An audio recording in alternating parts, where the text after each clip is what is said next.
Group D নিয়োগ সংক্রান্ত একটি নতুন বিজ্ঞপ্তি, যেখানেতে ন্যূনতম যোগ্যতা অষ্টম শ্রেণী হলেই চলবে এবং বয়সটি 18 থেকে 40 এর মধ্যে থাকতে হবে। আসুন বিজ্ঞপ্তির প্রথম থেকে দেখব কি পোস্টে কোথায় এই নিয়োগটি হচ্ছে। তো নোটিফিকেশনটি প্রকাশ পেয়েছে জেলা আইনি পরিষেবা কর্তৃপক্ষ দক্ষিণ দিনাজপুর থেকে। যে পোস্টে নিয়োগ হচ্ছে সেটি হচ্ছে সাফাই কর্মী বা ক্যাজুয়াল সুইপার। এটির ক্ষেত্রে আপনি দৈনিক 404 টাকা হিসাবে মজুরি পাবেন।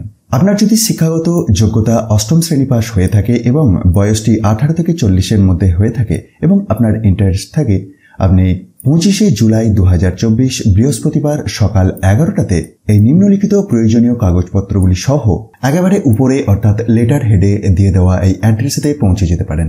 ডকুমেন্টস কি ধরনের লাগবে সে প্রসঙ্গে দেখুন এই সেকশনটির মধ্যেই কমপ্লিট ইনফরমেশন দেওয়া রয়েছে যে একটি বাসিন্দা সার্টিফিকেট লাগবে পঞ্চায়েত প্রধান বা কাউন্সিলের কাছ থেকে, একটি ফটো আইডেন্টিটি কার্ড যেমন ভোটার কার্ড বা আধার কার্ড আসল এবং 1 কপি জেরক্স সহ লাগবে, 2 কপি বর্তমান রঙিন ছবি লাগবে এবং অষ্টম শ্রেণী উত্তীর্ণ বা তদূর্ধ্ব শিক্ষাগত যোগ্যতার প্রমাণপত্র বা সার্টিফিকেট লাগবে। আর যদি এই ধরনের কাজের কোনো রকম এক্সপেরিয়েন্স থেকে থাকে আগে, তো এক্সপেরিয়েন্স সার্টিফিকেটটি।